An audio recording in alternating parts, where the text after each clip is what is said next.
Pernah nggak sih ngerasa pakai AI buat ngoding itu bukannya lebih cepat, malah jadi lebih lambat? Nah, hari ini kita bakal bongkar rahasianya. Kita akan ninggalin cara-cara yang cuma coba-coba prompt dan beralih ke sebuah kerangka kerja yang benar-benar profesional dan sistematis. Yuk, kita mulai. Ceritanya kan mau ngebut pakai AI, tapi ujung-ujungnya malah dapat kode yang penuh bug. AI-nya tiba-tiba kayak lupa kita lagi ngomongin apa, dan ya, waktu jadi kebuang sia-sia.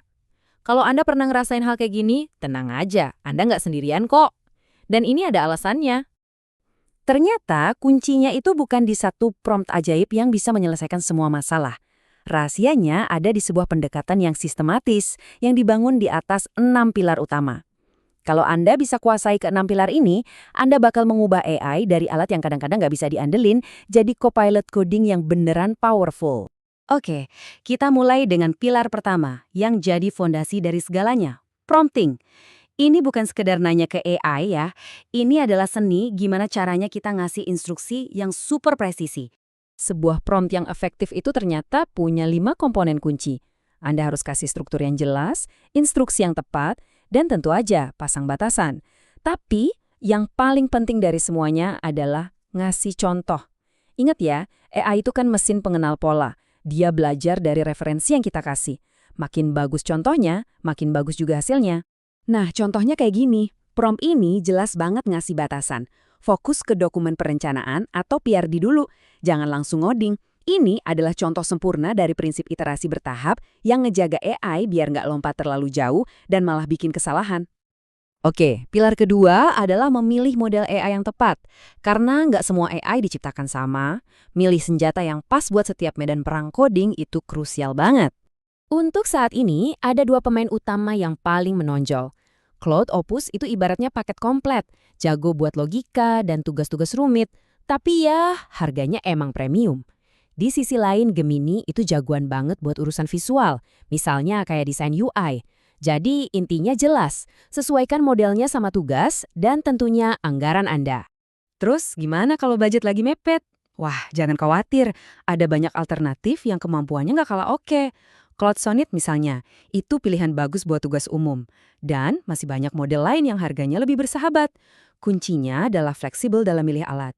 Nah, ini poin yang super penting dan sering banget kelewat.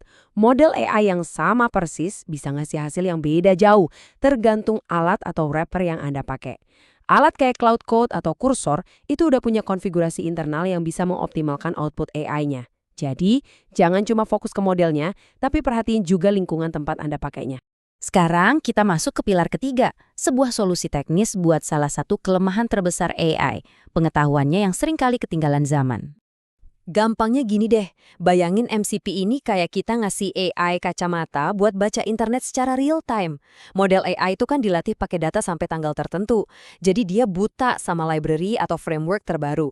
Nah, MCP inilah yang ngejembatanin kesenjangan pengetahuan itu. Ini contoh praktisnya ya.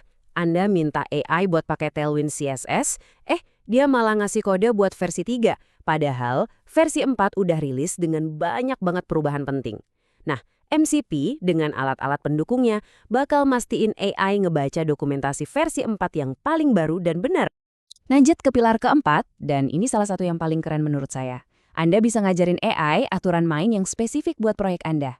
Singkatnya, Anda yang bikin peraturannya. Aturan ini bisa spesifik banget loh. Misalnya, Anda bisa secara eksplisit ngelarang penggunaan tipe any di TypeScript atau merintahin AI buat selalu memprioritaskan komponen yang udah ada. Ini tuh kayak kita bikin buku panduan gaya coding khusus buat AI kita yang ngejaga konsistensi dan kualitas kode. Berikutnya, mari kita atasi sumber frustrasi yang paling umum, manajemen konteks. Ini adalah cara kita ngejaga AI biar nggak amnesia di tengah-tengah pekerjaan. Setiap model AI itu punya batas memori yang disebut context window. Anggap aja ini kayak RAM di otaknya AI.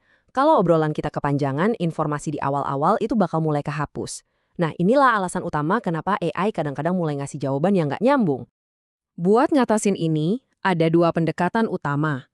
Yang pertama, skill layers. Itu canggih banget tapi boros token. Lebih cocok buat proyek skala raksasa. Tapi, buat sebagian besar kerjaan kita, pendekatan yang paling direkomendasikan adalah fokus per fitur, jauh lebih simpel dan efisien. Prinsipnya sederhana banget dan kutipan ini ngejelasin dengan sempurna. Setiap tugas atau fitur utama itu harus punya chatnya sendiri. Ini ngejaga konteks AI tetap bersih dan tajam. Ingat aturannya, satu tugas, satu percakapan. Sesederhana itu. Dan akhirnya, pilar keenam yang bakal nyatuin semua yang udah kita bahas, membangun workflow atau alur kerja yang terstruktur dari awal sampai akhir. Ini bukan lagi soal ngerjain tugas-tugas acak. Ini adalah sebuah proses yang punya alur jelas. Anda mulai dari perencanaan dan desain, lanjut ke pembuatan arsitektur, implementasi back-end dan front-end secara terpisah, dan terakhir, pengujian. AI bisa jadi asisten Anda di setiap langkah ini. Poin paling krusial di sini adalah jangan pernah sekali-kali nge-skip tahap perencanaan. Dokumen perencanaan produk atau PRD itu adalah peta jalan Anda. Isinya semua persyaratan, user stories, sampai skema database. Makin detail peta Anda, makin akurat AI bisa ngebangun apa yang Anda mau. Biar lebih praktis, ini ada beberapa rekomendasi tech stack yang cocok banget sama alur kerja ini. Misalnya, kombinasi Laravel dengan Filament dan React itu solid banget buat aplikasi web yang kompleks. Kalau Anda lebih suka ekosistem JavaScript, Supabase dengan Next.js itu pilihan modern yang kuat. Tumpukan teknologi ini direkomendasikan karena dokumentasinya jelas dan AI udah cukup familiar, jadi prosesnya bisa lebih bulus. Anggap aja ini titik awal yang udah teruji. Jadi, inilah keenam pilar yang saling bekerja sama. Prompting, model, MCP, aturan, konteks, dan workflow. Ini bukan sekedar kumpulan trik, tapi sebuah sistem yang terintegrasi. Saat Anda terapin semuanya, Anda nggak lagi sekedar main-main sama AI. Anda menggunakannya sebagai seorang profesional. Dan sebagai penutup, ingat ini. Dengan kerangka kerja ini, AI memang jadi alat yang luar biasa kuat. Tapi jangan pernah lupa, Andalah arsiteknya. Andalah yang merancang rencana, menetapkan aturan, dan pada akhirnya memegang kendali. AI adalah kopilot Anda, tetapi Andalah kaptennya.